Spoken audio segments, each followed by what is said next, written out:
Hi everyone, this is your master और आज हम लोग पढ़ने वाले हैं आपके इकोनॉमिक्स का 4th चैप्टर। ठीक है, जो कि है globalisation in the Indian economy. तो स्टार्टिंग के जो कुछ पैराग्राफ्स हैं उसमें आपको दिखेगा कुछ ऐसा कि wide ranging of choice of goods, ये एक रिसेंट फिनोमेना है। यानी कि पहले मार्केट में ऐसा नहीं था कि पहले गुड्स एंड सर्विसेज नहीं थे, लेकिन अब एक एक गुड्स में, जैसे मान लीजिए आप सुबह सुबह ब्रश करते हैं, ठीक है, तो आप कॉलगेट यूज कर रहे हैं, दंत क्रांति यूज कर रहे हैं, तो देखिए कितना वाइड रेंजिंग है, कितनी सारी वेराइटीज आ गई हैं। ठीक है, तो ये पिछले कुछ सालों में हुआ है, ठीक है ना, कैसे हुआ है, क्यों हुआ है, ये सब कॉन्सेप्ट हम धीरे धीरे समझेंगे। In a matter of years our markets have been transform, तो हमारे मार्केट्स बहुत ज्यादा चेंज हुए हैं, तो उसका रीजंस क्या है उसे हम समझते हैं। प्रोडक्शन अक्रॉस, ये आपका जो नेक्स्ट टॉपिक है बुक में, प्रोडक्शन अक्रॉस द कंट्रीज। तो ऐसा नहीं है कि पहले के टाइम पे जो डिफरेंट कंट्रीज होती थी वहां प्रोडक्शन नहीं होता था। एग्जाम्पल के लिए हम पास्ट में जाके देखते हैं, जब ब्रिटिशर्स हमारे पास क्या करते थे, रूल करते थे। यहां मैं लिख दे रहा हूं ब्रिटिशर्स। तो ब्रिटिशर्स ने क्या किया, वो हमारे इंडिया से रॉ मटेरियल्स लेके गए, ठीक है, और वहां से क्या बना के ले आए वो, क्योंकि इंडस्ट्रियलाइजेशन वहीं पे शुरू हुआ था, इंडस्ट्रीज वहीं सेटअप हुई थी, तो वो वहां से क्या करते थे, फिनिश गुड्स बना के लाते थे। यानी एग्जाम्पल मैं अगर दूं तो यहां से वो कॉटन लेके जा रहे हैं, हमारे इंडिया में कॉटन होता था, और वहां से वो शर्ट्स और पैंट बना के ले आ रहे हैं और हमें ही बेच रहे हैं। ठीक है, तो ये पहले भी हो रहा था। फिर क्या हुआ, एमएनसी सेटअप होना शुरू हुई। एमएनसी का क्या मतलब है, मल्टीनेशनल कॉरपोरेशन, या आप कंपनी भी बोल सकते हैं। ठीक है, तो सर मल्टीनेशनल कंपनी कहेंगे किसे, वो कंपनी जिसका जो या तो ओन यानी जिसका मालिकाना हक, या फिर वो प्रोडक्शन कंट्रोल कर रही है मोर देन वन कंट्री। ठीक है ना, जैसे मान लीजिए कोई एमएनसी है XYZ, वो साउथ अफ्रीका में भी है, इंडिया में भी है, चाइना में भी है, यानी मोर देन वन कंट्री है, तो इसे हम क्या बोलेंगे, मल्टीनेशनल कंपनी। ठीक है, अच्छा, ये सेटअप कहां होती है, जहां पे उन्हें चीप लेबर मिलेगा या अदर रिसोर्सेज काफी सस्ते मिलेंगे, वहीं पे ये अपना क्या करते हैं, सेटअप करते हैं कंपनीज को। ठीक है, क्यों, इसके बारे में भी डिटेल हम समझेंगे बाद में। पहले आप ये समझिए कि ये वहीं पे सेटअप होगा जहां पे क्या हो, लेबर इन्हें सस्ता मिले, या और भी जो रिसोर्सेज है, जो प्रोडक्शन आप करने वाले हैं उससे रिलेटेड जो भी रिसोर्सेज हैं वो उन्हें क्या मिले, सस्ते दाम पे मिले, वहीं पे एमएनसी सेटअप होती है, जिसके वजह से इनकी कॉस्टिंग कम लगती है, यानी खर्चा जो है वो कम लगता है, और ये प्रॉफिट मार्जिन इनका बढ़ जाता है। ठीक है, अब जैसे आपके बुक्स में एक एग्जाम्पल दिया है, वो एग्जाम्पल को देखते हैं कि एक एमएनसी है, वो क्या कर रही है, डिजाइन और रिसर्च सेंटर कहां रखी है, अपना यूएसए में रखी है। जो कंपोनेंट्स मैन्युफैक्चर्ड हो रहे हैं, जो फैक्ट्रीज में बन रहे हैं, वो कहां बन रहा है, चाइना में। असेंबल यानी उनको जोड़ा जो जा रहा है और सेलिंग का जो काम हो रहा है वो मैक्सिको में और ईस्टर्न यूरोप में। कॉल सेंटर्स हैं, यानी उस प्रोडक्ट रिलेटेड कोई भी प्रॉब्लम्स होगी उसका सोल्यूशन देने के लिए जो लोग हैं वो इंडिया में बैठे हैं, यानी बेंगलुरु में बैठे हुए हैं। ठीक है, यानी चाइना में क्यों मैन्युफैक्चर का पूछा जाए, क्यों, वाई, तो क्योंकि वहां उसे वो चीप पड़ रहा है। ईस्टर्न यूरोप के पास क्या है, मार्केट लिंकेज अच्छा है, ठीक है ना, वो डिफरेंट जगह पे उसे क्या कर सकते हैं, सेल कर सकते हैं, फैला सकते हैं, तो मार्केट लिंकेज अच्छा है, इसीलिए असेंबलिंग और सेलिंग का काम वहां पे हो रहा है। और इंडिया में क्या है, हाई स्किल्ड इंजीनियर्स है, यानी वो प्रॉब्लम को समझ के उसका अच्छा सोल्यूशन दे सकते हैं, तो ये काम यहाँ पे हो रहा है। इसी को हम एक कॉन्सेप्ट बोलते हैं जो आपके बुक्स में नहीं दिया है, लेकिन यहाँ पे आप समझ लीजिए, उसको बोलते हैं आउटसोर्सिंग। तो पहले मैं कुछ एग्जांपल्स लेता हूं जिससे आपको ये क्लियर हो जाए कि एमएनसी ऐसा करती क्यों है। पहले आप स्टूडेंट हैं, तो स्टूडेंट के पॉइंट ऑफ व्यू से मैं एक एग्जांपल देता हूं, ठीक है, ध्यान दीजिएगा। मान लीजिए अमेरिका अमेरिका का कोई एक बच्चा है, ठीक है, उसके स्कूल में भी टीचर्स ने क्या दिया, असाइनमेंट दिया। ठीक है, कुछ सब्जेक्ट्स का उसको असाइनमेंट्स मिला, ठीक है, मान लीजिए इकोनॉमिक्स का ही असाइनमेंट मिला। अब ये बच्चा अगर अपने फ्रेंड को बोलता है कि एक काम करो, मेरा ये असाइनमेंट बना दो, तुम कितना पैसा लोगे, तो वो बोल रहा है $20 लूंगा, एग्जाम्पल ये। और मान के हम चल रहे हैं कि $1 इंटू 80 रुपीज चल रहा है मार्केट में रेट, तो ये कितना हो गया, लगभग 1600 रुपीज हो गया। ठीक है, अब उस बच्चे का एक दोस्त हुआ करता था जो कि इंडिया में बैठा हुआ है, उसने बोला कि भाई मुझे एक असाइनमेंट मिला है, ये असाइनमेंट मेरा तू कर दे, कितना रुपया लेगा। उस इंडियन बच्चे ने बोला कि भाई 500 रुपये दे दे, मैं कर दूंगा। तो कहां उसे 1600 रुपीज खर्च करना पड़ रहा है, कहां उसका जो ये इंडियन फ्रेंड है वो इस असाइनमेंट को 500 में करके दे रहा है। तो आप बताओ इस बच्चे के पॉइंट ऑफ व्यू से इससे फायदा कहाँ है? तो इससे फायदा इस इंडियन बच्चे में है। तो ये अपना काम कहाँ करवाएगा? इंडियन बच्चे के पास। समझ पा रहे हो? तो एमएनसी भी सेटअप इस तरीके, इसी थॉट प्रोसेस की वजह से सेटअप होती है। दूसरा एग्जांपल पे चलते हैं, अब कंट्री के पॉइंट ऑफ व्यू से चलते हैं। ये सेम एग्जांपल ले रहा हूं कि अमेरिका है, अमेरिका का कोई बिजनेसमैन है, ठीक है, कोई बिजनेसमैन है, उसके पास कुछ काम है, ठीक है, जो उसे कराना है। तो वहां के लोग की स्टैंडर्ड ऑफ लिविंग क्या है? काफी हाई है। तो वो उसी काम का काफी हाई पेमेंट डिमांड कर रहे हैं। उसने क्या किया? इस काम को इंडिया की कोई कंपनी में दे दिया। एग्जाम्पल में ले रहा हूं, जैसे टीसीएस, टाटा की कंपनी है, कि आप मेरा ये काम कर दो, ये प्रोजेक्ट कर दो, मैं आपको मान के यहां पे जैसे मान लो कि 5 लाख रुपीज मांग रहे हैं, मैं रुपीज के टर्म में ले रहा हूं क्योंकि आपको समझ में है। 5 लाख मांग रहे हैं, यही काम यहां पे करने का सिर्फ 2 लाख में हो जाएगा। और ये पे कितना कर रहा है? मान लो ये पे कर रहा है 3 लाख रुपीज। तो 1 लाख जो प्रॉफिट हो गया वो किसका हो गया? टीसीएस। यानी टीसीएस भी खुश है, उसे 1 लाख का प्रॉफिट हो गया। यहां जो 2 लाख का पेमेंट करेगा, तो यहां के जो लोग हैं इस काम को करेंगे, उनकी जो सैलरी होगी वो अदर कंपनीज के हिसाब से उन्हें अच्छा पेमेंट मिल रहा है, तो वो भी खुश है। और ये जो बिजनेसमैन है ये भी खुश है। क्यों? ये काम अगर अपने कंट्री के लोगों से करवाता तो 5 लाख रुपया में होता, ये दूसरे कंट्री से करवा रहा है तो वो काम 3 लाख रुपए में हो रहा है। इसीलिए एमएनसीज क्या करती है? दूसरे कंट्रीज से काम करवाती हैं, जहां पे क्या मिले उन्हें? चीप लेबर मिले या अदर रिसोर्सेज सस्ते में मिले। ठीक है, ये 2 एग्जांपल हो गए, 2 एग्जांपल से आप समझ गए होंगे। ठीक है, अब एक कॉन्सेप्ट समझते हैं, आउटसोर्सिंग। तो आउटसोर्सिंग कॉन्सेप्ट जो आया है ना, वो ग्लोबलाइजेशन का ही आउटकम है। ठीक है, देखो ग्लोबलाइजेशन को मैं फिर डिटेल में आगे बताऊंगा, यहां पे मैं थोड़ा सा बता दे रहा हूं। ग्लोबलाइजेशन का मीनिंग क्या है? 2 लैंग्वेज में बोला जाता है। पहला बोला जाता है integration of one economic system to another economic system, यानी हम एक इकोनॉमिक सिस्टम को दूसरे इकोनॉमिक सिस्टम से जोड़ रहे हैं। इंटीग्रेशन मतलब जोड़ना। तो मान के चलो ये इंडिया है, ये जुड़ रहा है यूरोप से, ये जुड़ रहा है अमेरिका से, ये जुड़ रहा है यूरोप से, ये जुड़ रहा है रशिया से, ये जुड़ रहा है बांग्लादेश से, तो इन सारे कंट्री से ये जुड़ रहा है। अब मैं इसको 2 चीजों में ले लूं कि मान लो यानी ये डेवलप कंट्री से भी जुड़ रहा है, डेवलपिंग से भी जुड़ रहा है। तो जो डेवलप कंट्रीज होंगे वो क्या करेंगे?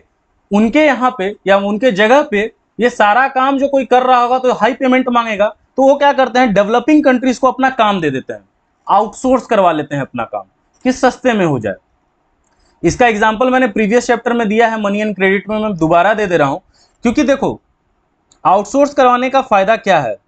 कंपनीज को भी इससे बहुत फायदा होता है।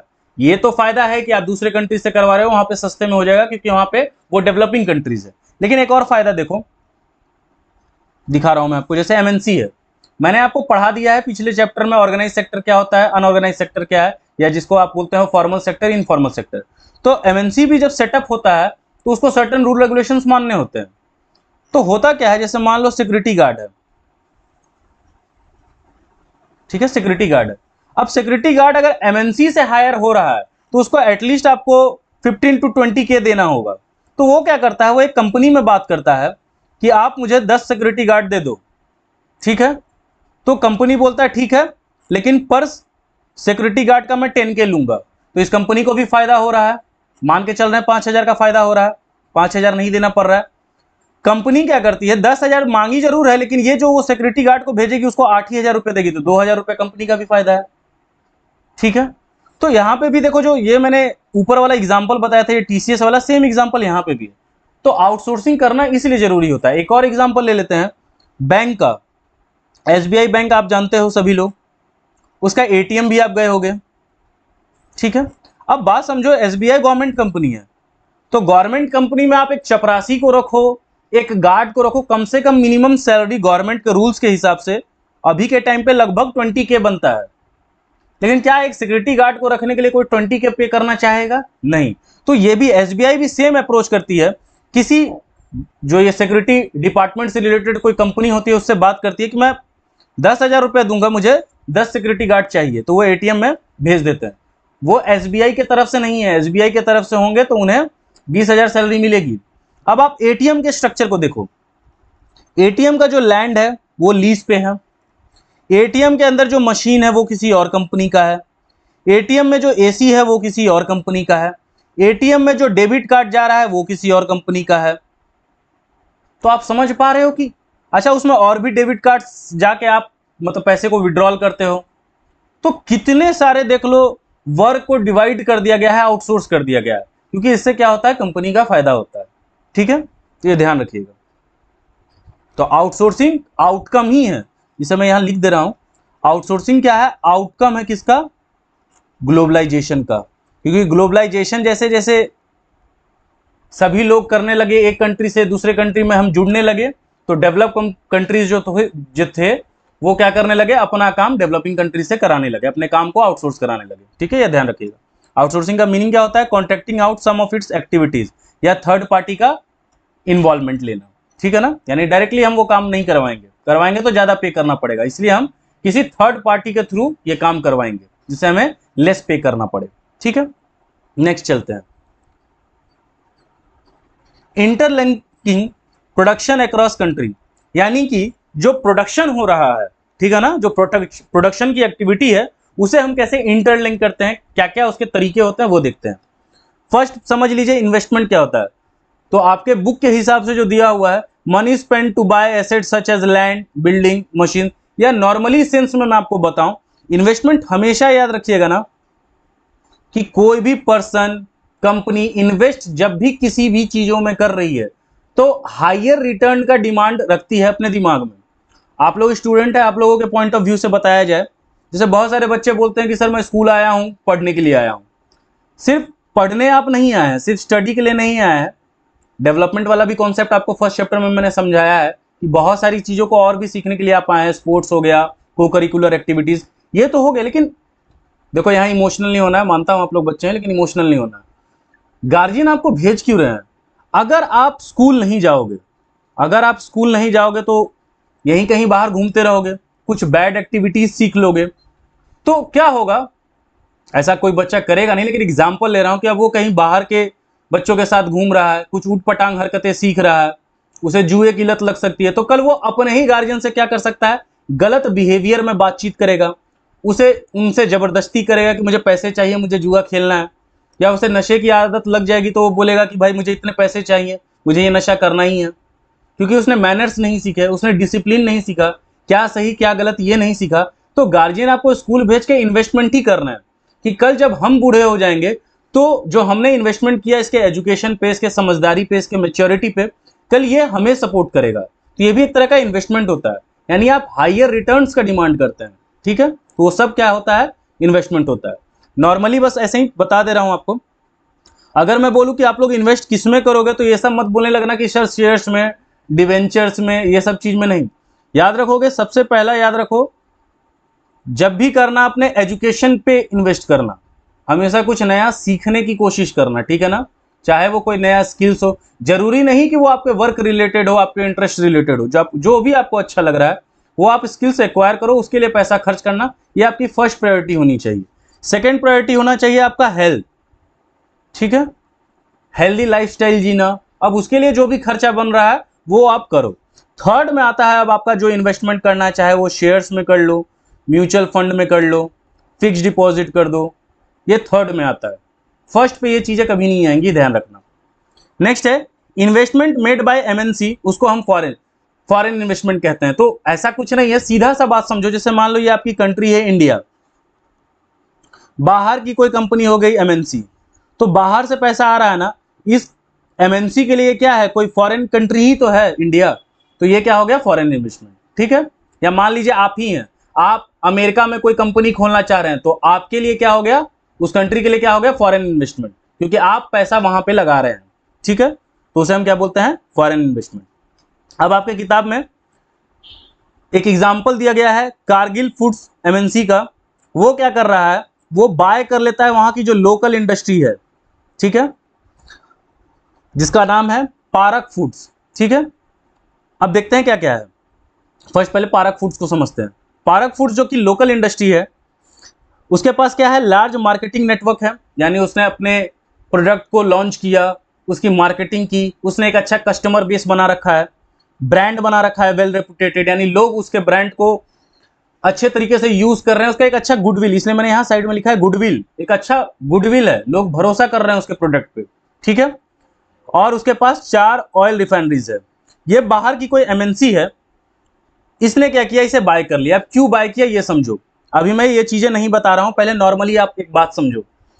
मान लो मैं ही कोई पटना का कोई कंपनी को बाय करना चाहता हूं, अगर मैं बाय नहीं करूं, अपना एमएनसी यहीं पे सेटअप करूं, तो होगा क्या, कैपिटल लगेगा।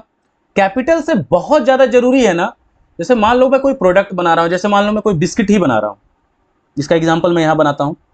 देखिए, जैसे मान लो मैं बिस्किट बेचना चाहता हूं, ठीक है, बहुत सारी कंपनी है पटना में ऑलरेडी या इंडिया में, तो मैं बिस्किट बनाना चाहता हूं, मैंने इसका ब्रांच खोला पटना में। अब क्या है ना, मेरे को कॉस्ट लगेगा, जमीन खरीदना पड़ेगा, रॉ मटेरियल्स जुगाड़ने पड़ेंगे, ये सब तो करना ही पड़ेगा। अब मेरे बिस्किट को कोई लोग टेस्ट करेंगे, फिर अपना रिव्यू देंगे, फीडबैक देंगे, इसमें टाइम कंज्यूमिंग है। ये क्या है, काफी टाइम कंज्यूम कर जाएगा। सबसे मेन पॉइंट बता रहा हूं, इसीलिए एमएनसी कंपनी क्या करती है, इनका पहला तरीका क्या होता है कि वहां की कोई लोकल इंडस्ट्रीज को पकड़ लो और उसके साथ ज्वाइन हो जाओ या उसको खरीद लो। इनके पास ऑलरेडी क्या होता है, बहुत ज्यादा पैसा होता है, क्योंकि ये ऑलरेडी बहुत सारे कंट्रीज में ऑपरेट कर रहे होते हैं, तो इनके पास पैसा तो बहुत ज्यादा होता है। तो वो क्या करते हैं, लोकल इंडस्ट्रीज को परचेज कर लेते हैं, बाय कर लेते हैं, ठीक है। तो उनका जो गुडविल है वो इनको भी मिल जाता है, यानी उनके जो कस्टमर हैं वो इनके पास भी आ गए, ठीक है। तो पहला पॉइंट देखिए, एडिशनल इन्वेस्टमेंट। अब क्या है, मान लीजिए इनके पास 4 ऑयल रिफाइनरीज थे, ये और नए ऑयल रिफाइनरीज ओपन कर सकते हैं। मान लो ये दिन का 10 पाउच बना रहा था, तो ये 1000 बना सकते हैं, ठीक है, क्योंकि इनके पास पैसा है। दूसरा क्या है, जितने इसके कस्टमर थे, यानी पारक फूड्स के जितने भी कस्टमर्स थे, वो सब अब इनके भी हो जाएंगे। अच्छा, पैसा है तो इनके पास लेटेस्ट टेक्नोलॉजी ये इन्फ्यूज कर सकते हैं, स्टार्ट कर सकते हैं। अब देखो यहां पे लिखा ही है 5 मिलियन पाउचेस डेली बना रहा है ये, ठीक है। क्यों, कैपिटल ज्यादा है, टेक्नोलॉजी अच्छा खासा है, कस्टमर्स ऑलरेडी बने हुए हैं। अब ज्यादा सप्लाई करोगे, धीरे धीरे और ये कस्टमर्स तक पहुंचेगा, पैसा अच्छा है तो ये मार्केटिंग अच्छा कर सकते हैं, ठीक है। तो इनके पास क्या होता है, ह्यूज वेल होता है, और इसीलिए ये बहुत इजीली, बहुत कम समय में क्या करते हैं, मार्केट को डोमिनेट कर जाते हैं, ठीक है। चलिए आगे चलते हैं। दूसरा तरीका क्या है, दूसरा तरीका है, एमएनसी क्या करती है, मल्टीनेशनल कंपनी कनेक्शन बना लेती है लोकल प्रोड्यूसर से, ठीक है। क्या करती है, लोकल प्रोड्यूसर से वो कनेक्शंस बना लेती है। पहले में क्या कर रहे हैं, वो डायरेक्ट बाई कर ले रहे हैं, लेकिन दूसरे में क्या है, ये कनेक्शंस बना रहे हैं। इससे क्या होगा, इन्हें इजी और चीप सप्लाईज मिलता है, और ये पूरा प्रोडक्ट को अपने ब्रांड नेम पे, जैसे एग्जांपल में, पहले एग्जांपल से चलते हैं तो आपको इजीली समझ में आ जाएगा। जैसे मान लीजिए आईफोन है, अब कोई ये थोड़ी बोलता है कि आईफोन में जो सेमीकंडक्टर लगा है, जो चिप लगा है, वो किस कंपनी का है, ठीक है ना। तो मैं ऐसा बोल रहा हूं कि चिप कोई ए कंपनी ने बना दिया, सेमीकंडक्टर कोई बी ने बनाया, मदरबोर्ड किसी सी कंपनी ने बनाया, स्क्रीन कोई डी कंपनी ने बनाया, इन सब को मैं ले आया परचेस करके, असेंबल किया, अपना आईफोन का टैग लगा दिया। अब वो प्रोडक्ट एज अ होल बिकेगा क्या, आईफोन के नाम से, समझ पा रहे हैं। तो ये कनेक्शन बनाते हैं, इससे क्या होता है, लोकल प्रोड्यूसर्स का भी फायदा होता है, क्योंकि आईफोन क्या होगा, बल्क में बनाएगा, मल्टीनेशनल कंपनी है तो वो बल्क में फोन बनाएगा, तो बल्क में यहां से चीजें परचेज होंगी, तो इनका भी फायदा है कनेक्शन बनाने से, ठीक है। और इन्हें इजी और चीप सप्लाईज रेगुलर मिलते रहते हैं, क्योंकि ये सस्ता है ना। वही आईफोन, यही चीज, हर चीज को आईफोन अगर बनाने लगेगा अपने ही कंपनी में, तो उसे वो कॉस्ट ज्यादा पड़ जाएगा। बाद बाकी जो लोकल कंपनीज है वो इजीली उसे सस्ते दाम पे, क्योंकि फिर वही मैं कॉन्सेप्ट ला रहा हूं, ये कॉन्सेप्ट बार बार याद रखिएगा आप लोग, फॉर्मल इनफॉर्मल का। मान लो यही सेमीकंडक्टर का एग्जांपल ले लेता हूं, कि सेमीकंडक्टर बनाने के लिए मान लो ये जो आईफोन वाले हैं, इन लोगों ने 20 इंप्लॉय को रखा है, तो उन सबको अच्छी सैलरी देनी होगी ना। लेकिन वही जो इनफॉर्मल वाले हैं, यानी ये जो लोकल प्रोड्यूसर्स हैं, उन लोगों ने भी 20 इंप्लॉय को रखा है, लेकिन वो उनको सैलरी क्या दे रहे होंगे, कम दे रहे होंगे, क्योंकि ये इनफॉर्मल सेक्टर है, यहाँ रूल रेगुलेशंस नहीं है, तो कम पे कर रहे होंगे, तो इसकी जो कॉस्टिंग जा रही होगी वो क्या जा रही होगी, कम जा रही होगी। इसीलिए ये लोग क्या करते हैं, लोकल प्रोड्यूसर से ये सारी चीजें परचेस करते हैं, और पूरा का पूरा जो प्रोडक्ट है उसको अपने ओन ब्रांड नेम पे सेल करते हैं, ठीक है। आई होप समझ में आ गया होगा, नहीं समझ में आएगा तो आप इंस्टाग्राम पे जरूर मैसेज कीजिएगा, ठीक है। थोड़ा ये जो चैप्टर है ना, इसमें बहुत सारे अच्छे अच्छे कॉन्सेप्ट्स हैं, ठीक है ना। चलिए आगे चलते हैं। Foreign trade and integration of market. तो ट्रेड का मतलब क्या है, हिंदी में तो बोलते हैं व्यापार, ये मत बोल देना कि सर मीनिंग होता है व्यापार, नहीं, हिंदी है उसका व्यापार। तो buying and selling of goods and services को हम ट्रेड बोलते हैं।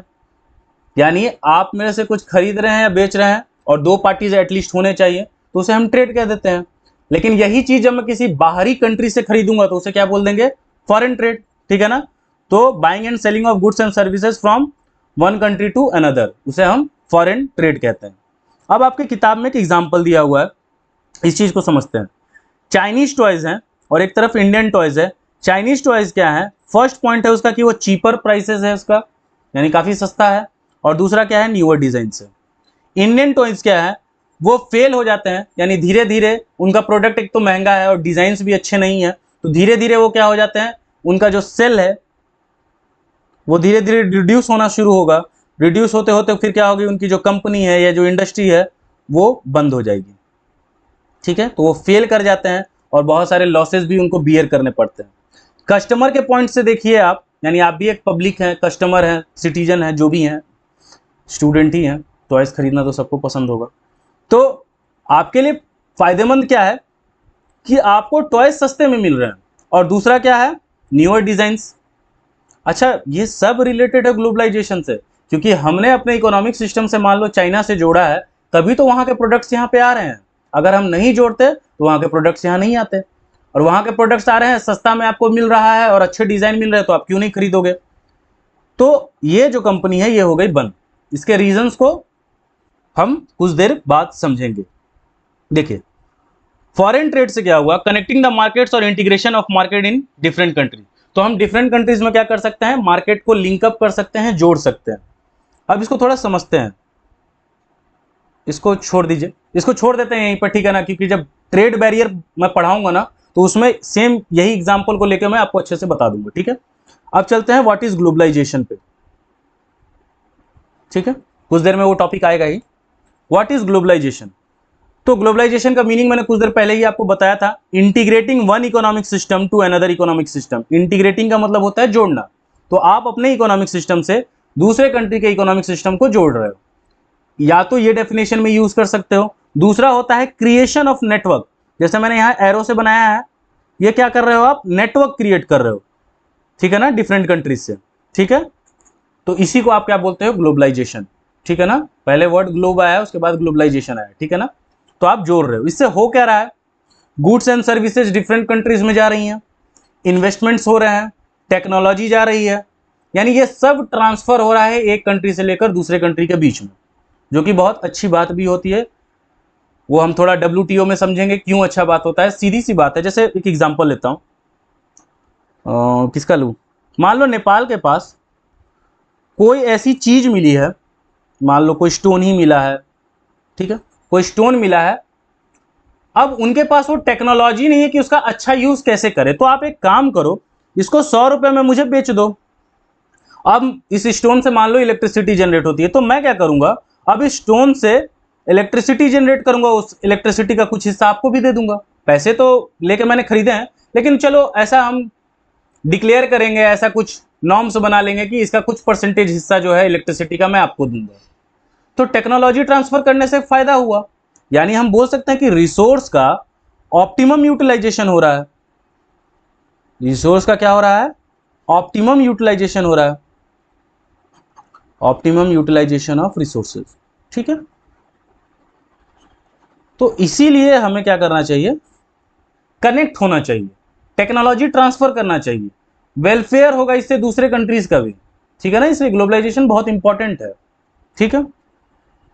आगे चलते हैं, factors that have enabled globalisation. तो फर्स्ट है टेक्नोलॉजी, और उसी से सब रिलेटेड है। जैसे मान लीजिए, यानी यहां बोल रहा है कौन कौन से ऐसे फैक्टर हैं जिसने इनेबल किया ग्लोबलाइजेशन को, तो उसमें है टेक्नोलॉजी। ग्लोबलाइजेशन में हम समझ लिए हैं कि एक कंट्री से दूसरे कंट्री जुड़ना है। अब मान लो मैंने कोई प्रोडक्ट बना दिया है, अब वो दूसरे कंट्री भेजने में मुझे बहुत ज़्यादा कॉस्ट लग जाए, बहुत पैसा मेरा खर्च हो जाए, तो मैं क्यों भेजूंगा।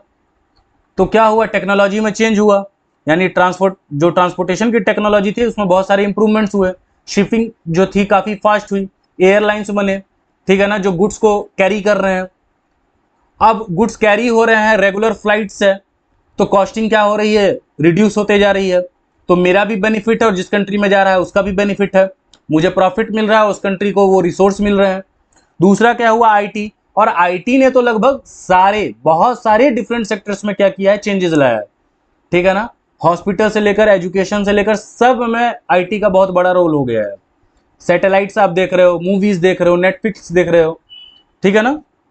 तो वास्ट वॉल्यूम ऑफ इंफॉर्मेशन अब एक प्लेस से दूसरे प्लेस जा रहा है, किसके मदद से, वाया इंटरनेट। आप देख ही रहे, जैसे टेलीग्राफ हो गया, मोबाइल फोन्स हो गए, जैसे हम लोग भी जिससे कनेक्ट है वो इंटरनेट के ही मदद से कनेक्ट है, ठीक है। ईमेल भेजते हो, वॉइस मेल हो गया, वीडियो कॉल्स हो गए, ठीक है। तो यहां मैंने लिख ही दिया है, इंटर्ड इन एवरी फील्ड, लगभग सारे फील्ड में आईटी का कुछ ना कुछ अच्छा रोल रहा है, ठीक है। और इसकी जो कॉस्टिंग है वो क्या है, लगभग नेग्लिजिबल है, ठीक है ना। यानी इतना वास्ट वॉल्यूम ऑफ डाटा या वास्ट वॉल्यूम ऑफ इंफॉर्मेशन है, वो एक प्लेस से दूसरे प्लेस जा रहा है और उसकी जो कॉस्टिंग है वो बहुत कम है। आप बस एक डाटा पैक रिचार्ज करवाते हो और उसके बाद कोई भी इंफॉर्मेशन एक प्लेस से दूसरे प्लेस भेज सकते हो, ठीक है। चलिए अब ट्रेड बैरियर समझते हैं। इसी में हम लोग वो वाला कॉन्सेप्ट चाइनीज गुड्स और जो इंडियन टॉयज वाला था वो समझेंगे। अब क्या होता है ट्रेड बैरियर, ट्रेड का मतलब व्यापार हो गया, ठीक है ना, यानी बाइंग सेलिंग। बैरियर का मतलब होता है रुकावट, यानी हम ट्रेड को रोकते हैं। क्यों रोकते हैं, अब पहले वो एग्जांपल पे हम चलते हैं, उसके बाद आएंगे वापस से ट्रेड बैरियर क्या होता है। ध्यान से समझिएगा, बहुत इंपॉर्टेंट है। ये मान लीजिए चाइनीज गुड है, ठीक है, ये हो गया इंडियन गुड, ठीक है। मान लीजिए चाइना में क्या ले लूं मैं, कोई टॉय का ही एग्जांपल ले रहा हूं। ये कोई टॉय है, ठीक है, इसका दाम है 10 रुपया, ठीक है। तो जब इसे इंडिया भेजा जाएगा ना, और मान के चल रहा हूं कि सेम टॉय है, यहां पे डिजाइन में कोई चेंज नहीं है, सेम डिजाइन का टॉय है इंडिया में, इसका भी दाम है 10 रुपया या 11 रुपया, मैं मान लेता हूं, 1 रुपया बढ़ा रहा हूं। ये 11 रुपये का है, ये 10 रुपये का है, ठीक है। अब जैसे ही ये टॉय इंडिया में आएगा, आप खुद बताओ आप कौन सा, क्योंकि डिजाइन सेम है, तो आप तो बोलोगे सर ये 1 रुपया मेरे को सस्ता पड़ रहा है तो मैं यही लूंगा, ठीक है। ऐसी तो हमारी जो इंडियन गुड्स हैं वो क्या हो जाएंगे, बर्बाद हो जाएंगे। तो गवर्नमेंट क्या करती है ना, इस पे लगा देती है टैक्स। इस पे क्या लगा देती है, टैक्स। मान लीजिए 5 रुपए का टैक्स लगा दी। इससे क्या हुआ, ये गुड एक्सपेंसिव हो गया। अब आपके पास ऑप्शन क्या बन रहा है, एक है जो 10 रुपए का है और दूसरा जो है वो क्या है 10 5 15, ये 15 रुपए का हो गया और ये कितना का हो गया, 11 रुपए का। अब आप लोग क्या खरीदोगे, इंडियन गुड्स को खरीदोगे। यानी गवर्नमेंट टैक्स लगा के बाहर के जो भी गुड्स हैं, यानी बाहर से जो भी चीजें आ रही हैं उसको महंगा इसलिए करती है कि हमारे जो डोमेस्टिक इंडस्ट्रीज है, ये जो इंडियन गुड था ये क्या था, हमारा डोमेस्टिक इंडस्ट्री, इसे हम बचा सके, ठीक है, ठीक है। और इसे किस नाम से बोला जाता है, इसे बोला जाता है इंपोर्ट ड्यूटी। क्या बोला जाता है, इंपोर्ट ड्यूटी। यानी ये इंडिया है, ये चाइना है, बाहर से कोई भी प्रोडक्ट आता है उसको सबसे पहले हम क्या नाम देते हैं, इंपोर्ट। और जब हम किसी दूसरे कंट्री में भेजते हैं उसको बोलते हैं एक्सपोर्ट। तो इंपोर्ट जो बाहर से आ रहा है उस पर हम टैक्स लगा रहे हैं, उसी को हम बोल रहे हैं इंपोर्ट ड्यूटी। और ये हम करते क्यों हैं, इसको एक्सपेंसिव बनाने के लिए, कि वो हमारे इंडियन जो डोमेस्टिक इंडस्ट्रीज है उसको हैम्पर ना करे, ठीक है। चलिए अब समझते हैं ट्रेड बैरियर। तो ट्रेड को रोका कैसे जाता है, तो 2 तरीकों से रोका जाता है। ये आपके बुक्स में नहीं है, लेकिन ये कॉन्सेप्ट को अच्छे से समझने के लिए मैंने ये दे दिया है। फर्स्ट है टैरिफ बैरियर। टैरिफ को आप सिर्फ टैक्स के नाम से याद रखिए, यानी टैक्स बैरियर। तो अभी मैंने जिसे एक्सप्लेन किया है, यानी आप टैक्स लगाते हो और उस चीज को क्या कर देते हो, एक्सपेंसिव कर देते हो, महंगा कर देते हो, ठीक है। दूसरा क्या होता है, नॉन टैरिफ बैरियर, यानी ये टैक्स से रिलेटेड नहीं है। तो किससे रिलेटेड है, मान लीजिए चाइना से कोई गुड आ रहा है, मैं उसे ये नहीं बोल रहा हूं, मैं उसे ये बोल रहा हूं कि आपका जो गुड है ना उसकी क्वालिटी काफी पुअर है, या फिर मैं बोल रहा हूं कि जो आप गुड्स भेज रहे हो ना इंडिया में वो हमारे इन्वायरमेंट को काफी डिग्रेड करेगा, इसलिए हम ये गुड्स नहीं खरीदेंगे। तो आप क्या कर रहे हो, कहीं ना कहीं ट्रेड को रोक तो रहे हो, ठीक है, टैक्स से नहीं रोक रहे हो, लेकिन आप दूसरे तरीके से तो रोक ही रहे हो कि नहीं हमें ये गुड्स नहीं चाहिए। क्यों नहीं चाहिए, क्योंकि ये हमारे इन्वायरमेंट को डिग्रेड करेगा। तो आपने ट्रेड तो रोक दिया, अब वो सामान तो हमारे इंडिया में नहीं आएगा। सेम यहां पे भी है, टैक्स से कैसे रुकता है उसको भी देख लो। यहां पे कितना रुपए का हो गया, ये 15 रुपए का हो गया, ये कितने का है? 11 रुपए का है। इंडियन लोग किसे खरीदेंगे? 11 रुपए वाली चीजों को खरीदेंगे, 15 रुपए वाली चीजों को नहीं खरीदेंगे। तो जो वहां का प्रोड्यूसर है जिसने इस चीज को बनाया है, वो क्या अब इंडिया इस गुड्स को भेजेगा? नहीं भेजेगा, क्योंकि जान रहा है वहां सेल ही नहीं हो रहा, तो भेजेगा क्यों? समझ पा रहे हो? तो ये भी ट्रेड रुक गया या नहीं रुक गया? इनडायरेक्टली इसे रोका जाता है, ठीक है ना। चलिए अब समझते हैं, थोड़ी थोड़ी सी स्टोरी आपकी किताब में दी हुई है, इसलिए मैं भी डिटेल में नहीं बताऊंगा। 1950 से लेकर 1990 के बीच में एक स्ट्रैटेजी चलती थी जिसको बोलते थे इनवर्ड लुकिंग ट्रेड स्ट्रैटेजी, ठीक है। इसको क्या बोलते थे? Inward looking trade strategy. देखो ये कुछ नहीं था, जो कुछ देर पहले पढ़े हो वही सेम कॉन्सेप्ट है, डरने वाली बात नहीं है। समझ लेते हैं। यानी 1950 से लेकर 1990 तक इंडिया गवर्नमेंट ने क्या किया? इंडिया गवर्नमेंट ने बाहर से आने वाले जितने भी इंपोर्ट है, मैं चाइना का ही सिर्फ एग्जांपल ले रहा हूं, बाहर से आने वाले जितने भी इंपोर्ट हैं, एक सेकेंड, हाँ, चाइना, मान लो चाइना से कोई भी चीजें आ रही हैं इंपोर्ट, उसको रोकने की कोशिश की गई, ठीक है। दो तरीकों से रोका गया था। एक था टैरिफ, यानी वही टैक्स लगाओ, चीजों को एक्सपेंसिव बनाओ, यहाँ के लोग अपने आप नहीं लेंगे। और दूसरा तरीका था कोटा सिस्टम। कोटा सिस्टम में क्या था? जैसे तुमने फिक्स कर दिया कि आईफोन हम लेंगे एक साल में सिर्फ 20 पीस, ये कोटा है, इससे ज्यादा, मान लो हमारे कंट्री में 40 लोग, 40 पीपल डिमांड कर रहे हैं आईफोन का, लेकिन हमने सिर्फ 20 पीस खरीदा, मतलब 20 पीस ही बोला है कि हम लेंगे, तो 20 लोगों को, यहाँ जो 20 पीपल हैं उनको तो आईफोन नहीं मिलेगा, तो वो क्या करेंगे? हो सकता है, जरूरी नहीं है ऐसा, हो सकता है वो अगले साल का इंतजार करें, लेकिन हो सकता है कि वो यहीं की कोई इंडियन कंपनी को खरीद लेंगे। तो ये सब किया गया था 40 सालों तक। क्यों किया गया था? कि हमारी डोमेस्टिक इंडस्ट्रीज अभी नई नई फल फूल रही थी, उन्हें कुछ टाइम पीरियड मिल जाए कि वो अपने आप को स्टैब्लिश कर सके, वो अपने आप में क्या कर सके? इंप्रूवमेंट कर सके, ठीक है ना। तो अभी याद करो वो इंडियन टॉय, अगर गवर्नमेंट ने आपको सपोर्ट किया कि भाई अपने अंदर इंप्रूवमेंट ले आ, देख वो लोग कितने डिफरेंट डिफरेंट डिजाइन बना रहे हैं, तू भी डिजाइन बना, उन लोगों का देख कितना प्राइस लो है, तू भी अपने प्राइस को लो कर, अगर आप नहीं करोगे तो गवर्नमेंट क्या कर सकती है, ठीक है। तो 1991 में तब तक एक नई पॉलिसी आ गई जिसको हम बोलते हैं एलपीजी। देखो यहां मैंने दिया है 1991 में क्या आ गया? LPG, liberalisation, privatisation, globalisation. तो ग्लोबलाइजेशन तो आप समझ रहे हो, आपको कनेक्ट करना है दूसरे कंट्रीज से। और फर्स्ट क्या हुआ? लिबरलाइजेशन। लिबरलाइजेशन क्या कहते हैं? लूजनिंग और removal of restrictions from private sector, यानी प्राइवेट सेक्टर पे जो भी आपने रेस्ट्रिक्शंस लगा रखे हैं ना, उन सभी को या तो हल्का कर दो, कम कर दो जो रिस्ट्रिक्शंस लगा रखे हैं, या उसको हटा दो। क्योंकि यही टाइम पीरियड, फिर से मैं ये यूज कर रहा हूं, ये जो 1950 टू 1990 का टाइम पीरियड है ना, इसको लाइसेंस राज सिस्टम भी बोला जाता है। लाइसेंस राज सिस्टम, यानी यहाँ पे आपको कोई भी छोटी मोटी इंडस्ट्री खोलनी है, आपको लाइसेंस लेना पड़ता था, और लाइसेंस का जो प्रोसीजर था वो बड़ा टफ था, इसलिए यहाँ पे इंडस्ट्रीज ग्रो नहीं कर पा रही थी, ठीक है ना, इंडस्ट्रीज ज्यादा सेटअप नहीं हो पा रही थी। लेकिन 1991 में क्या हुआ? ग्लोबलाइजेशन भी आया और लिबरलाइजेशन भी आया। अब प्राइवेट सेक्टर वाले बहुत सारी इंडस्ट्रीज ओपन कर सकते हैं, गवर्नमेंट से परमिशन लेने की भी जरूरत नहीं है, आपके पास एक कैपिटल है, यानी अच्छा खासा पैसा है, आप इंडस्ट्री ओपन कर लो, ठीक है। तो प्राइवेट सेक्टर को बहुत छूट दी गई। और दूसरा बात है ग्लोबलाइजेशन, यानी कनेक्ट हो रहा है, एक कंट्री दूसरे इकोनॉमिक सिस्टम से कनेक्ट हो रहा है, तो मल्टीनेशनल कंपनी भी हमारे भारत में आएंगी। क्यों आएंगी? क्योंकि यहाँ पे जो रिसोर्सेज है वो काफ़ी चीप है, मैन पावर काफ़ी चीप है, यहाँ पे सस्ते में, जो बोलते हैं लेबर के जो वेजेस देने हैं वो काफ़ी सस्ते में मिल जाएंगे, पॉपुलेशन अच्छी खासी है, ठीक है। तो इसके वजह से लिबरलाइज किया गया हमारे इकोनॉमी को, ठीक है ना। ऐसे ये तीनों ही आया था साथ में।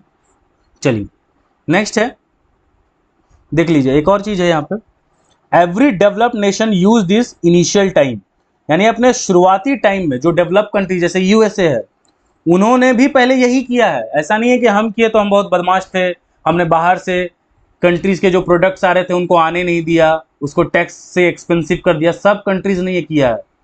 लेकिन अब ये क्या करते हैं? ये थोड़ा नाटक करते हैं, बोलते हैं ये गलत है, ऐसा नहीं होना चाहिए, फ्री में चीज़ों को भेजना चाहिए, उस पर टैक्स नहीं लगाना चाहिए। जबकि ये भी जब नए नए इंडिपेंडेंट हुए थे, आज़ाद हुए थे, तो ये भी अपने कंट्री के जो डोमेस्टिक इंडस्ट्रीज थे उसको बचा रहे थे, ठीक है ना। सब कंट्रीज ने लगभग ये काम किया है, लेकिन अब वो डेवलप हो गए हैं तो बड़ी बड़ी बातें करते हैं कि नहीं ये करना गलत है, ठीक है। चलिए अब पढ़ते हैं WTO। WTO क्या है? फुल फॉर्म है वर्ल्ड ट्रेड ऑर्गेनाइजेशन। इसमें 164 कंट्रीज हैं, 23 ऑब्जर्वर गवर्नमेंट है। WTO है क्या, तो आप में कुछ कुछ चीजें शायद ना हो किताब में, लेकिन इसको समझ लीजिए। यहाँ पे पहला वर्ड है फैसिलिटेट इंटरनेशनल ट्रेड, यानी WTO चाहता है कि इंटरनेशनल ट्रेड यानी एक कंट्री से दूसरे कंट्री ट्रेड बहुत इजीली हो, फ्रीली हो, ठीक है ना। कोई टैक्स एक दूसरे पे ना लगाए, क्योंकि टैक्स लगाते, जैसे देखो ऐसा नहीं होता है, चीजें टू साइडेड होती हैं, वन साइडेड नहीं होती हैं। देखो एग्जाम्पल के लिए, मान लो चाइना से जब गुड्स आ रहा था तो उसमें आपने क्या किया, 5 रुपए का टैक्स लगा दिया। तो जब आप अपने गुड्स भेजोगे तो वो क्या 5 रुपए का टैक्स नहीं लगाएगा? बिल्कुल लगाएगा। तो इससे क्या होगा, जो कस्टमर्स हैं या कंज्यूमर बोलो आप, उसको घाटा हो रहा है, उसको जो प्रोडक्ट्स मिल रहे हैं वो काफी महंगे मिल रहे हैं, ठीक है ना। इसीलिए WTO क्या करता है, इस चीज का पूरा ध्यान रखता है कि लोग या जो दो डिफरेंट कंट्रीज हैं वो एक दूसरे पे ज्यादा टैक्स बैरियर ना लगाएं, ठीक है। चलिए दूसरा क्या है, ये रूल बेस्ड ट्रेड रिजाइम है, यानी WTO के बहुत सारे रूल्स एंड रेगुलेशंस हैं जो कि स्ट्रिक्टली फॉलो होना चाहिए, लेकिन फॉलो होता नहीं है, मैं सच बता रहा हूं। वो आप कुछ कुछ एग्जांपल से देखोगे, बहुत सारे रूल रेगुलेशंस हैं लेकिन फॉलो बहुत सारी कंट्रीज नहीं करती है। सब लोग जुड़ तो चुकी हैं, मेंबर स्टेट्स हैं, देखिए 164 कंट्रीज हैं, लेकिन कहीं ना कहीं सब लोग क्या करते हैं, टैक्स वगैरह लगा के चीजों को महंगा करते ही हैं। Ensure optimum utilisation of world resources, ठीक है ना। आपके पास कोई टेक्नोलॉजी है, आपकी कंट्री प्रॉस्पर हो रही है, आप वो टेक्नोलॉजी हमें भी ट्रांसफर करो, हमारी भी जो कंट्री होगी वो क्या होगी, प्रॉस्पेरियस बनेगी, ठीक है ना। यानी जो रिसोर्सेज है उसका एक ऑप्टिमम यूटिलाइजेशन हो सके। जैसे मैंने वो बताया था, वो स्टोन मिला, उस स्टोन का यूज आप नहीं कर पा रहे, वो पड़े पड़े सड़ जाएगा, इससे बढ़िया वो क्या कर दो, हमें दे दो, हम उससे इलेक्ट्रिसिटी जनरेट करेंगे, आपको भी देंगे। या जो टेक्नोलॉजी से हमने इस चीज को जनरेट किया, इलेक्ट्रिसिटी को जनरेट किया, वो टेक्नोलॉजी हम आपको ट्रांसफर कर देंगे कुछ सालों में, ठीक है। In large production of trade and services, तो ज्यादा से ज्यादा क्या हो, प्रोडक्शन इंक्रीज हो, ठीक है ना। प्रोडक्शन जितना ज्यादा इंक्रीज होगा, सबके लिए वो फुलफिलमेंट का काम करेगा, ठीक है ना, सब लोगों तक वो सर्विसेज या गुड्स पहुंचेंगे, ठीक है। अब एक स्टोरी है, स्टोरीज को समझते हैं। अमेरिका इंडिया फार्मर स्टोरी, जो मैंने यहाँ पे बताया था ना, सारे डेवलप नेशन ने ये काम किया है, देखते हैं क्या किया है। ऐसे किताब में आपके दिया हुआ है कॉटन से रिलेटेड, अमेरिका की ही स्टोरी लेते हैं। अमेरिका जब आज़ाद हुआ, ठीक है, तो वहाँ पे भी फार्मर्स अपनी फार्मिंग कर रहे हैं, एग्रीकल्चर कर रहे हैं। धीरे धीरे ये कंटिन्यू, पहले तो डेवलपिंग ही होगा, धीरे धीरे डेवलप बन गया। तो यहाँ के जो फार्मर्स थे स्टार्टिंग के टाइम पे क्या बहुत अमीर होंगे? बिल्कुल नहीं। क्या बहुत अच्छी टेक्नोलॉजी होगी? बिल्कुल नहीं। ये तो धीरे धीरे हुआ होगा। तो उस टाइम अमेरिका की गवर्नमेंट ने क्या किया होगा, सपोर्ट किया होगा। जैसे भारत में अभी PM किसान चल रहा है ना, कि हम 2-2 हज़ार रुपया देंगे, मान के चल रहा हूँ, ऐसा कुछ हुआ नहीं है लेकिन मान के चल रहा हूँ, यहाँ के गवर्नमेंट ने फार्मर्स को बहुत सपोर्ट किया होगा। धीरे धीरे फार्मर्स के पास टेक्नोलॉजी गई। जैसे इंडिया में क्या है, यहाँ इंडिया बना देता हूँ, डिस्कस करेंगे। PM किसान योजना है, सब्सिडीज मिलती है फर्टिलाइजर्स पे। तो ऐसे ही अमेरिका ने भी बहुत अपने फार्मर्स को सपोर्ट किया। अब वहाँ के फार्मर्स हो गए हैं वेल्दी। क्या हो गए? वेल्दी हो गए। टेक्नोलॉजी अच्छी है, तो उनका जो कॉस्ट पड़ रहा है ना, किसी चीज को उगाने का जो कॉस्ट पड़ रहा है वो काफी सस्ता है, ठीक है। अब देखिए, ये चीज जब वर्ल्ड मार्केट में पहुंच रही है, ठीक है, वर्ल्ड मार्केट में पहुंच रही है, मान के चल रहे हैं किसी कोई चीज है जिसका दाम है 20 रुपए पर kg, ठीक है। अब इंडिया भी 18 रुपए kg पे इसे यहां पे भेज रहा है। ये पुरानी बात है, ठीक है ना, कॉस्टिंग कम हो रही है, ये अब हुआ है, पहले इनका भी कॉस्ट ज्यादा जा रहा होगा, ठीक है ना। ये धीरे धीरे टेक्नोलॉजी अच्छी हो गई, वहाँ के फार्मर्स वेल्दी हो गए, बहुत सारी टेक्नोलॉजी की वजह से वो बहुत सारी चीज़ें सीख गए, बहुत सारे मेथड्स अपनाने लग गए, इसीलिए आज वो जो चीज़ें उगा रहे हैं वो काफ़ी सस्ता उग रहा है, ठीक है। तो ये 20 रुपए kg है। यहाँ तो गवर्नमेंट ने सपोर्ट किया। ये मैं देखो यहाँ का प्रेजेंट सिनेरियो ले रहा हूँ, यानी अभी का सिनेरियो, और मैं यहाँ का सिनेरियो प्रेजेंट का ले रहा हूँ, ठीक है। अब यहाँ पे तो इंडिया ने अपने फार्मर को PM किसान और सब्सिडी से सपोर्ट किया है, तो ये 18 रुपए kg है। तो जब आप ये वर्ल्ड मार्केट में भेजोगे तो सब लोग 18 रुपए kg वाला सामान खरीदेंगे। तो अमेरिका क्या बोलेगा WTO में जाके कि देखो भैया इंडिया क्या कर रहा है, सपोर्ट कर रहा है अपने फार्मर्स को, हम तो सपोर्ट नहीं कर रहे हैं, हम अपने फार्मर्स को सपोर्ट नहीं कर रहे हैं, हम कुछ पैसा वैसा नहीं दे रहे हैं, तो वो बेचारे 20 रुपए केजी पे बेच रहे हैं। इंडिया गवर्नमेंट क्या कर रही है, अपने फार्मर्स को बहुत ज्यादा सपोर्ट कर रही है, सब्सिडी दे रही है, पीएम किसान से पैसा दे रही है, इसलिए उनका कॉस्टिंग बहुत कम है और हमारी चीजों को कोई खरीद नहीं रहा। तो ये बेवकूफ बनाते हैं WTO को, लेकिन WTO समझता है, ठीक है ना। WTO बोलता है कि भैया आप डेवलप हैं, आपका अगर कुछ सामान अगर कम बिक भी रहा है तो कोई दिक्कत नहीं है, ये डेवलपिंग कंट्री है, इंडिया जो है वो क्या है, डेवलपिंग कंट्री है, ठीक है ना। तो इसे तो सपोर्ट करना होगा अपने फार्मर्स को, क्योंकि आपने भी तो पहले के टाइम पे, आज से 50 साल 70 साल पहले आपने भी तो अपने फार्मर्स को बहुत सपोर्ट किया, तब तो आज वो इतना वेल्दी या टेक्नोलॉजीज के मामले में बहुत एडवांसमेंट ले चुके हैं। जब तक इंडियन गवर्नमेंट अपने फार्मर्स को नहीं सपोर्ट करेगी, वो कैसे एडवांसमेंट की तरफ जाएंगे। तो ऐसे करके इंडिया तो बच जाता है। लेकिन हंसने वाली बात क्या है ना, कि जैसे ही इंडिया ये बात अपनी रखता है कि हम डेवलपिंग हैं, चाइना भी पीछे पीछे आ जाता है। एग्रीकल्चर के मामले में बता रहा हूं मैं, चाइना भी पीछे पीछे आ जाता है और बोलता है कि भैया हम भी डेवलपिंग है।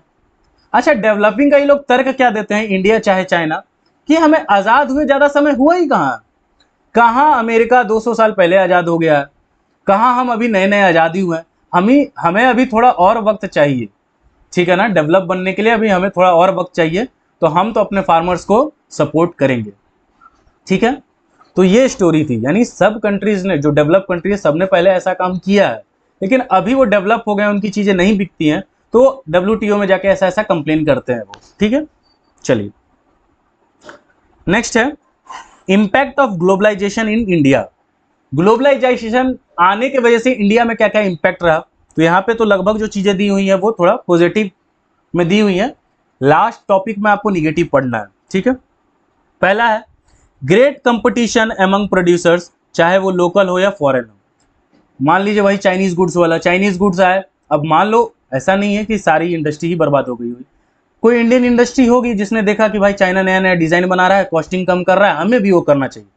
तो जब तक कंपटीशन नहीं मिलता है ना, तब तक आप अपने आप को और एडवांस नहीं करते। ये अच्छी बात भी होती है, 40 साल का समय बहुत ज्यादा समय था, ठीक है ना। आप खुद सोचो, जैसे एक और एग्जाम्पल है, जैसे कोचिंग से रिलेटेड मैं एग्जाम्पल देता हूँ। जैसे मान लो एक कोचिंग हुआ करता था, ठीक है, वो 1 आवर पढ़ाता था, ठीक है, और 3 सब्जेक्ट्स पढ़ाने होते थे, इकोनॉमिक्स, BST और अकाउंट्स, ठीक है। और मान लो हम लोग जिस कोचिंग में पढ़ाते थे वहां हम 2 आवर्स पढ़ाते थे। अब कंपटीशन क्या है कि ये पर्सन तो 1 ही आवर पढ़ा रहा है, ये पर्सन 2 आवर्स पढ़ा रहे हैं, ऐसे हम लोग खुशी से पढ़ाते थे, ऐसा कुछ नहीं था कि देख के 2 घंटे पढ़ा रहे हैं, तो हम लोग 2 आवर्स पढ़ा रहे हैं। अब इसके लिए तो ये कंपटीशन है कि अगर मैं भी 2 घंटे नहीं पढ़ाऊंगा तो मेरी कोचिंग क्या हो जाएगी, बैठ जाएगी। तो कंपटीशन की वजह से क्या होता है, कभी कभी आप इंप्रूव करते हैं। चाइना का गुड्स अगर अच्छा है, अच्छे डिजाइन है, आप भी वो डिजाइन से बना सकते हो, आप भी कुछ नया क्रिएटिव कर सकते हो। लेकिन आप सोचोगे कि नहीं, गवर्नमेंट हमें प्रोटेक्ट करते रहे, टैक्स लगा लगा के चाइनीज गुड्स को महंगा करते रहे, तो आप ज्यादा दिन तक तो चल नहीं पाओगे। तो वही हुआ, इंडियन टॉयज क्या हो गए, मार्केट से वैनिश ही हो गए। अच्छा, एक और पॉइंट मैं बता रहा हूँ, फैक्ट की बात है, जितनी भी छोटी मोटी चीजें हैं आपके घर में, लाइक वाइपर हो गया, टॉयज हो गए, रिंग्स हो गए, ये सब चाइनीज गुड्स हैं। यानी उन्होंने एक सुई से लेकर एक हवाई जहाज तक सब पे बहुत ज्यादा डोमिनेंसी हासिल कर ली है, ठीक है ना। अब उसके पीछे जो रीजन है वो आप लोगों को नहीं बताया जा सकता, अभी बच्चे हैं। चलिए बड़े हो जाएंगे थोड़ा तो मैं पूरा एक्सप्लेन में बता दूंगा। सेकंड देखते हैं, कंज्यूमर को इससे क्या हो रहा है, ग्लोबलाइजेशन से फायदा हो रहा है। भाई चाइनीज गुड्स भी आ रहे हैं, अमेरिका गुड्स भी आ रहा है, हमें अच्छी अच्छी क्वालिटी मिल रही है और सब लो प्राइसेस में मिल रही है, तो हम तो वही खरीदेंगे, कस्टमर तो खुश है ग्लोबलाइजेशन से। थर्ड क्या है, MNC। अब MNC बहुत सारी इंडिया में सेटअप होना शुरू हो गई, और इंडिया क्या है, फेवरेट डेस्टिनेशन है। बहुत सारे MNC का इंडिया क्या है, फेवरेट डेस्टिनेशन। क्यों, लो वेज रेट है, यहाँ पॉपुलेशन ज्यादा है, तो लोग कम पैसे में भी काम करने के लिए तैयार है, 10,000 भी दे दो तो खुश है। तो उनको जो एम्प्लॉयज को सैलरी देनी पड़ेगी वो बहुत कम देनी पड़ेगी, पहला। बहुत सारी रिसोर्सेज यहाँ पे सस्ते मिल जाएंगे, चीप में। तीसरा बोल सकते हैं availability of skilled man power, आपको इंजीनियर चाहिए, इंग्लिश बोलने वाला वो भी मिलेगा, फ्रेंच बोलने वाला, मतलब आप डिमांड रखो, आपको क्या चाहिए इंडिया में, मैन पावर के बारे में मैं बोल रहा हूँ। जैसा डिमांड रखोगे वैसे लोग यहाँ इंडिया में भरे पड़े हुए हैं, क्योंकि पॉपुलेशन इतनी ज़्यादा है। ठीक है, तो इसलिए India one of the favourite destination है एमएनसीज का। ठीक है, और इससे क्या होता है ना, एक बड़ा मार्केट लिंकेज भी मिल जाता है। इंडिया है, यहाँ से आप एमएनसी हैं तो चाइना भी चीज़ों को एक्सपोर्ट कर देंगे, बांग्लादेश है, पाकिस्तान है, श्रीलंका है, इधर आपका साउथ ईस्ट नेशंस है, तो ये सब जगह आप कनेक्ट कर सकते हैं, सब जगह अपनी चीज़ों को भेज सकते हैं। ठीक है ना, एग्जाम्पल के लिए मान लो BMW ही है, अब बार बार शिप से BMW एक कोई ऑर्डर करेगा तो लेके थोड़ी आएंगे, वो यहाँ पे इंडस्ट्री सेटअप कर देंगे, यहीं से चाइना भी भेज सकते हैं, यहाँ से बांग्लादेश भी भेज देंगे, ईजी होगा ट्रांसपोर्टेशन। ठीक है, फोर्थ क्या है, कंपटीशन जो बढ़ा, जो ये फर्स्ट पॉइंट है, कंपटीशन होने की वजह से इंडियन कंपनीज भी जो थी बहुत सारी वो इंप्रूव की अपने टेक्नोलॉजी को और स्टैंडर्ड्स को, नहीं बाहर का लोग बहुत अच्छा अच्छा डिज़ाइन बना रहे हैं तो हमें भी बनाना चाहिए। ठीक है, जैसे कुछ, और दूसरा तरीका क्या था, बहुत सारी कंपनीज ने कोलैबोरेशंस भी किए, इन्फोसिस है, टाटा मोटर्स है, इन सब ने क्या किया, बहुत ज़्यादा चेंजेस किए। ठीक है, इसके वजह से ये सब आज बहुत इनके शेयर प्राइस हाई चल रहे हैं। ठीक है, एक नेक्स्ट टॉपिक है स्पेशल इकोनॉमिक जोन। ऐसे आप जाके चेक कर सकते हैं, चाइना में बहुत सारे, चाइना जब, ऐसे नॉर्मली बता देता हूँ क्योंकि नाम आ गया है, तो इंडिया और चाइना को आप 1960s तक देखोगे ना तो इनकी जीडीपी दोनों की थी एक बराबर, आसपास ही दोनों चल रहे थे। 1960s के बाद चाइना में कुछ अच्छे अच्छे रिफॉर्म्स हुए, जिसमें से वन ऑफ द रिफॉर्म था SEZ बनाना, स्पेशल इकोनॉमिक जोन। क्या होता है, पहले आपकी किताब के अकॉर्डिंग चलते हैं। इंडस्ट्रियल जोन होता है, वर्ल्ड क्लास फैसिलिटी होती है, electricity, roads, water, transport, storage, recreational, educational facilities, not paid taxes for an initial period of 5 years, यानी कोई यहाँ पे अपना एमएनसी वगैरह सेटअप कर रहा है स्पेशल इकोनॉमिक जोन में, तो 5 साल तक जो भी प्रॉफिट होगा उसमें आपको टैक्स देने की जरूरत नहीं है। फ्लेक्सिबिलिटी इन लेबर लॉज, यानी कि मान लो आप 10 घंटे काम करवाना चाहते हो तो यहाँ पे काम करवा सकते हो। ऐसे अगर मान लो गवर्नमेंट ने रूल बनाया 8 घंटे, तो 8 घंटे ही काम करवाना चाहिए, लेकिन आप यहाँ पे 10 घंटे भी काम करवा सकते हो। यानी यहाँ पे लेबर लॉज में क्या होते हैं, फ्लेक्सिबिलिटी होती है। SEZ की बात कर रहा हूँ, कंट्री की बात नहीं कर रहा हूँ। किसी कंट्री में एक छोटे से एरिया में SEZ बनाया जाता है। अब थोड़ा डीप नॉलेज में चलते हैं। मैं अगर बोलूँ सीधा, आप समझो ना, ट्रेड रिलेटेड जो भी चीजें हैं वो बहुत आसान होना चाहिए। ट्रेड रिलेटेड कोई भी प्रॉब्लम इस स्पेशल इकोनॉमिक जोन में नहीं आना चाहिए। अब ट्रेड रिलेटेड क्या है, ट्रांसपोर्ट। अब मान लो स्पेशल, मान लो ये इंडिया है, इस एरिया में मैंने बनाया है स्पेशल इकोनॉमिक जोन। अब यहाँ से यहाँ जाने में आपको 5 घंटे का सफर लग रहा है ट्रांसपोर्ट में, तो ये अच्छी बात नहीं है, कोई एमएनसी आके सेटअप नहीं होगी। जैसे मान लीजिए हम लोग पटना में है, पटना में स्पेशल इकोनॉमिक जोन हमने बना दिया किसी साइड एरिया में, अब वहाँ पे शोरूम में घुस के कुछ लोग चोरी कर ले रहे हैं, आग लगा दे रहे हैं, तो वो एरिया भी स्पेशल इकोनॉमिक जोन में नहीं आएगा। यानी ट्रेड रिलेटेड कोई भी प्रॉब्लम होनी ही नहीं चाहिए, ना ट्रैफिक जाम होना चाहिए, ना गुड्स के मूवमेंट में प्रॉब्लम होनी चाहिए, चोरी वगैरह नहीं होनी चाहिए, लेबर सस्ता प्रोवाइड हो जाए, लेबर रिलेटेड जो लॉस बने हैं उसमें थोड़ा फ्लेक्सिबिलिटी होनी चाहिए। तो ट्रेड हैम्पर नहीं होना चाहिए, बिजनेस हैम्पर नहीं होना चाहिए।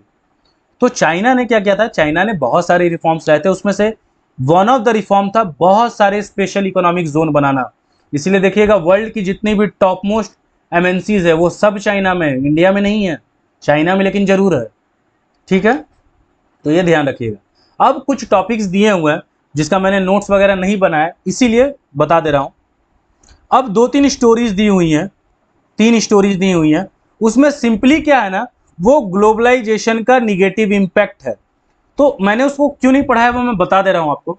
सीधी सी बात है, वो इंडियन टॉयज की कहानी सुनी ना, सब उसी से रिलेटेड होगी। यानी कोई बाहर की एमएनसी कंपनी आई, वो लोग उसके स्टैंडर्ड को, क्वालिटी को मैच नहीं कर पाए, या समटाइम एमएनसी बहुत बड़ी कंपनी होती है, उनके पास लार्ज कैपिटल होता है, तो वो उनके सामने टिक नहीं पाया और ये बिजनेस बर्बाद हो गया।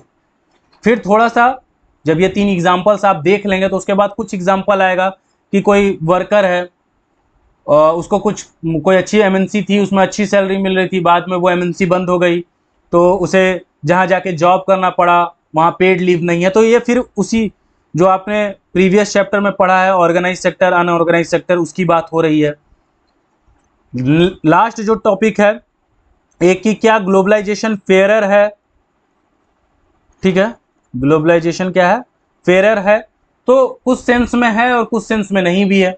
मैंने बताया ना ग्लोबलाइजेशन की वजह से आउटसोर्सिंग हो रहा है, बहुत सारी एमएनसी सेटअप हुई हैं, ठीक है ना। डब्ल्यूटीओ क्या चाहता है कि फ्रीली गुड्स का मूवमेंट हो, लेकिन मैंने आपको उसी टाइम बता दिया कि ऐसा रियली में होता नहीं है।